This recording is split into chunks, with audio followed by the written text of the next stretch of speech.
Bismillahirrahmanirrahim. Assalamualaikum warahmatullahi wabarakatuh. Ini saran dan nasihat dari Leonardo da Vinci.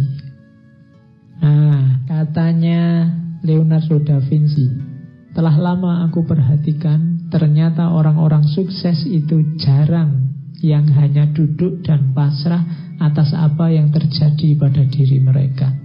Mereka keluar dan mengalami banyak hal. Jadi ini dalil untuk jangan males. Banyak yang tanya ke saya, Pak, caranya biar tidak males itu gimana? Ya jangan males.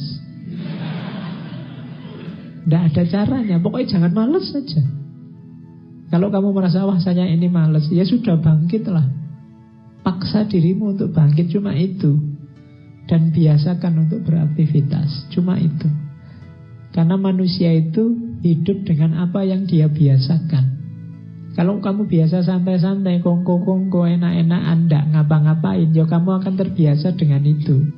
Maka satu-satunya jalan keluar dari zonamu, aktiflah. Jadi kuncinya itu.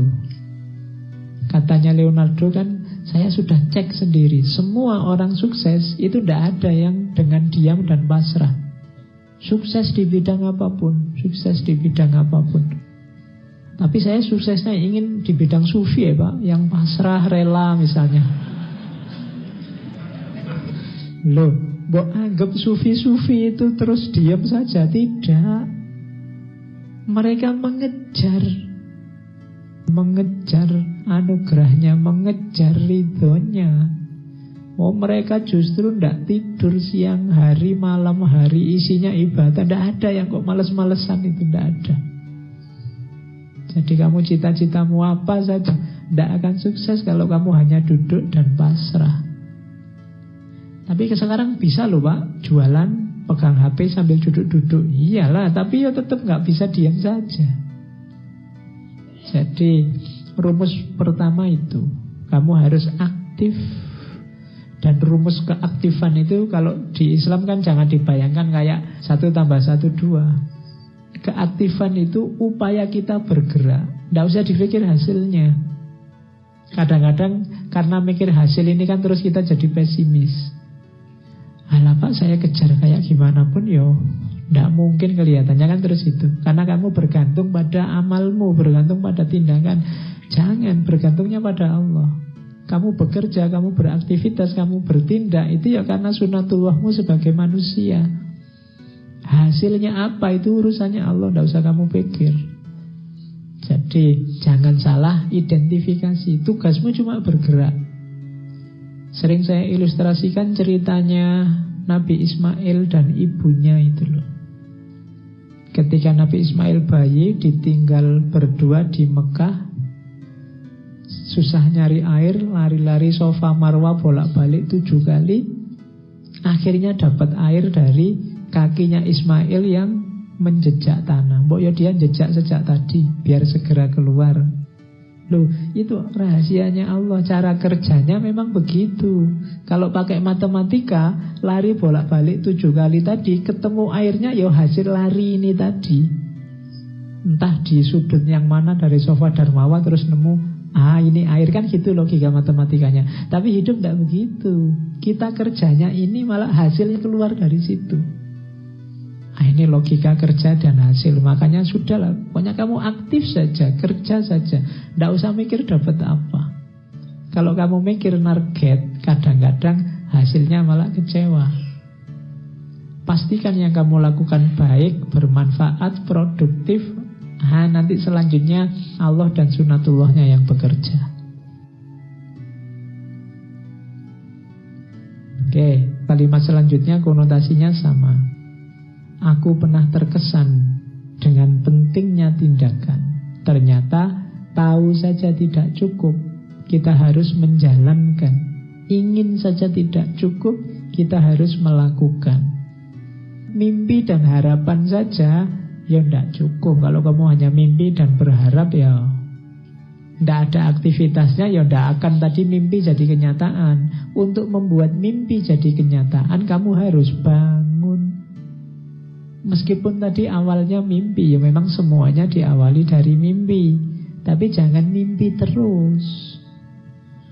Jangan kok, Pak, hidup ini kan diawali dari mimpi. Saya makanya pingin tidur lagi misalnya.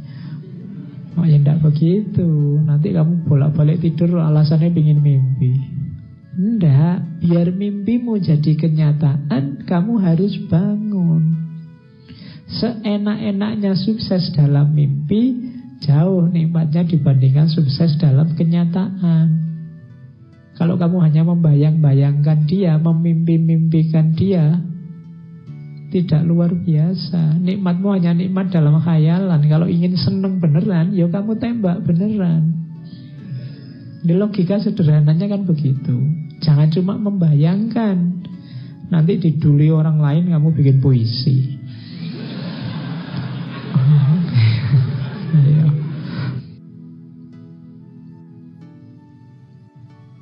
Oke ya. Terus ini analogi dari Leonardo da Vinci. Besi berkarat karena tidak dipakai.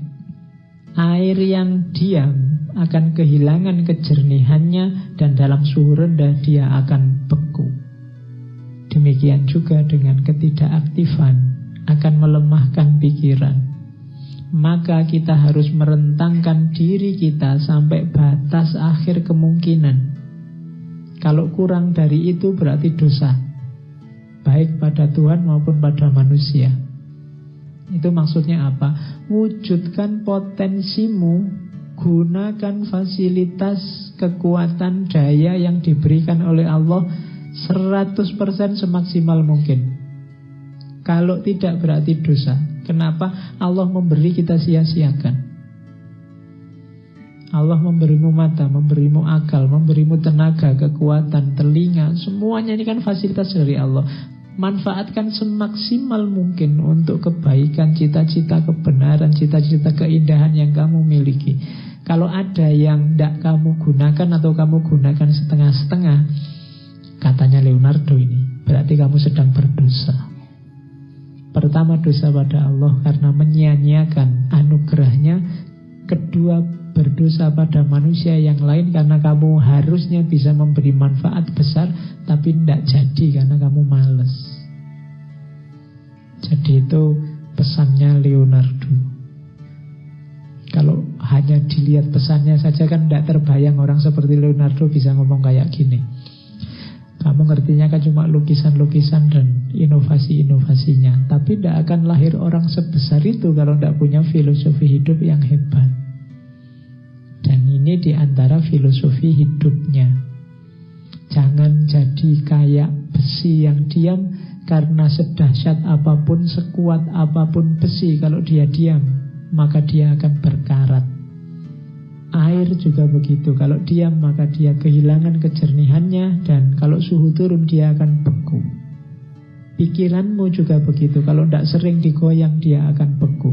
Kalau dia beku tidak bisa dimanfaatkan.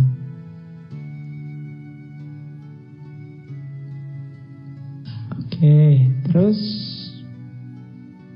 as you cannot do what you want what you can do. Kalau engkau tidak bisa melakukan apa yang engkau inginkan, maka inginkanlah apa yang bisa engkau lakukan. Jadi ya mimpilah, berharaplah, cuma yang terukur, yang bisa engkau lakukan. God sell us all things at the price of labor. Tuhan itu memberikan pada kita segala sesuatu, tapi ada harganya. Harganya apa? Labor, kerja. Kalau kamu ingin dapat sesuatu, kalau kamu ingin menghasilkan sesuatu, mewujudkan sesuatu, akan diberikan oleh Tuhan, tapi tebuslah itu. Ada harganya. Harganya apa? Kerja. Jadi kerja itu harganya. Jangan diam. Makanya kalau dalam Al-Quran, innallaha la yughayyiru ma biqaumin hatta yughayyiru ma bi anfusihim. Jadi perhatikan kalimatnya, innallaha la yughayyiru, berarti yang merubah tetap Allah, bukan kita.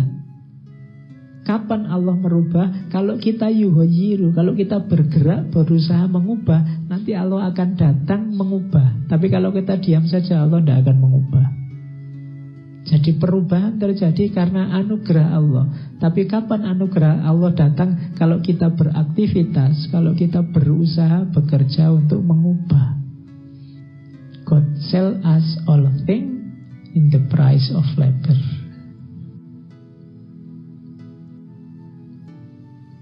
Oke, terus nah, kalau ini agak spiritual. Once you have tasted flight, you will forever walk the earth with your eyes turned skyward. For there you have been, and there you will always long to return. Begitu engkau tahu rasanya terbang, selamanya engkau akan berjalan di muka bumi dengan mata menatap langit. Karena engkau pernah di sana, dan kesanalah engkau akan selalu rindu untuk kembali. Ini dimensi spiritual, dimensi rohaniah manusia. Jadi kalau kita pernah mulia, kalau jiwa kita ngerti indahnya dunia level tinggi, maka hidup kita akan berkiblat ke sana. Itu kalau pakai bahasa sufi, kalau kita bisa menemukan nikmatnya, asyiknya, dekat dengan yang tinggi-tinggi, maka dunia bawah tidak akan ada artinya. Kalau hanya kenikmatan fisik yang kita kenal, ya kiblat kita akan ke situ-situ saja. Tapi kalau kiblat kita lebih tinggi dari itu, lebih dahsyat dari itu, biasanya ya itu yang akan jadi tumpuan perhatian kita. Jadi hubungannya dengan mimpi tadi. Mimpimu setinggi apa? Itu biasanya sejauh pengalamanmu. Anak kecil yang belum mengalami apa-apa, mimpinya mungkin hal yang rendah. Pingin punya mesin yang bisa mengeluarkan permen terus, misalnya. Pingin punya, itu kan karena dunianya itu. Coba lihat Doraemon itu, bisa keluar mesin macam-macam. Tapi kan yang diminta yang sesuai kebutuhan anak kecil sebesar Doraemon. Coba kalau kamu yang punya Doraemon, wah bahaya. Yang kamu minta mesti yang aneh-aneh. Kenapa bisa beda? Level dunia yang pernah kamu alami, dunia idealmu hanya selevel itu. Kalau kamu ngerti dunia level sangat tinggi, kalau itu kan skywalk, dunia atas. Kalau dalam dunia sufi mungkin ya, kalau kamu ngerti indahnya dunia dekat dengan Allah, mungkin mesinnya Doraemon kamu minta, aku minta alat yang bisa dekat sama Allah terus ngono. Tapi kan tidak mungkin begitu. Karena yang punya Doraemon anak kecil, yang diminta level anak SD. Meskipun harusnya Doraemon sudah punya cucu, karena dia umurnya kan Nobita itu mulai zaman saya kecil, dia sudah kecil. Apalagi sekarang. Kayak jadi mimpinya orang biasanya sejauh pengalamannya dia. Kalau dia mengalami dunia level tinggi, maka itu yang akan dia kejar. Tapi kalau hanya dunia level rendah yang pernah dia alami, ya mimpinya tidak akan jauh-jauh dari itu. Itu kayak ceritanya Khalil Gibran tentang perdebatan antara pohon kelapa dan rumput. Jadi satu ketika rumput ini mengejek pohon kelapa, ngapain kamu tinggi-tinggi? Kalau ada angin besar kamu akan roboh, patah, jatuh. Mbok kayak aku ini, di bawah saja enak. Ada angin, ada gempa, ada aman, aku ndak roboh-roboh, aku cuma kecil terus lentur. Tapi katanya pohon kelapa, ndak, kamu di bawah ya, yang bisa kamu lihat hanya dunia kecil sekelilingmu saja. Meskipun resikonya ya juga kecil. Aku tinggi, resikoku besar, tapi aku bisa melihat dunia lebih luas dibandingkan dirimu. Ya memang beresiko, mungkin ada angin, ada gempa, ada apa, aku akan roboh, mati. Tapi aku sudah tahu dunia yang lebih luas dan lebih indah. Sementara engkau mungkin umurmu panjang, tapi ngertimu hanya itu-itu saja. Nah itu kamu cari di Buku-bukunya Khalil Gibran ada.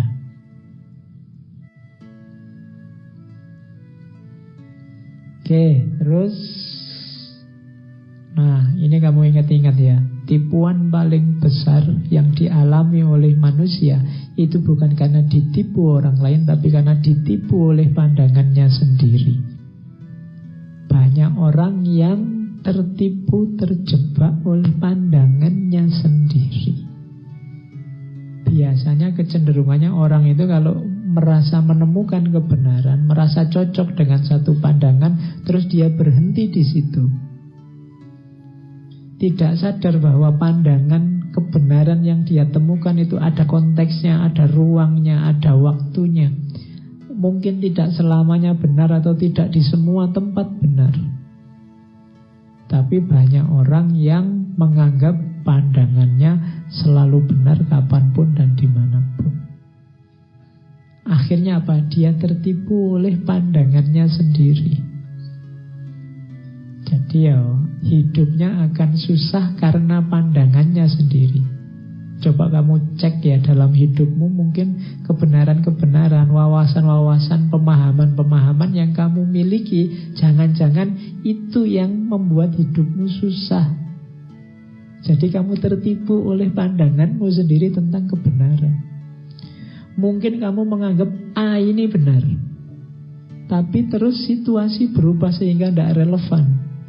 Tapi kamu tetap mempertahankan A ini karena kamu anggap sekali benar tetap benar kapanpun dan dimanapun. Akhirnya hidupmu susah karena tidak nyambung dengan kenyataan. Jadi tipuan paling besar yang diderita manusia adalah dari pandangannya sendiri. Maka sering-sering istighfar. Kamu ternyata yang banyak menyusahkanmu itu tidak dari luar dirimu, tapi dirimu sendiri. Engkau sendiri yang menyusahkan dirimu sendiri. Maka hati-hatilah dengan pandanganmu, perspektifmu, pemahamanmu.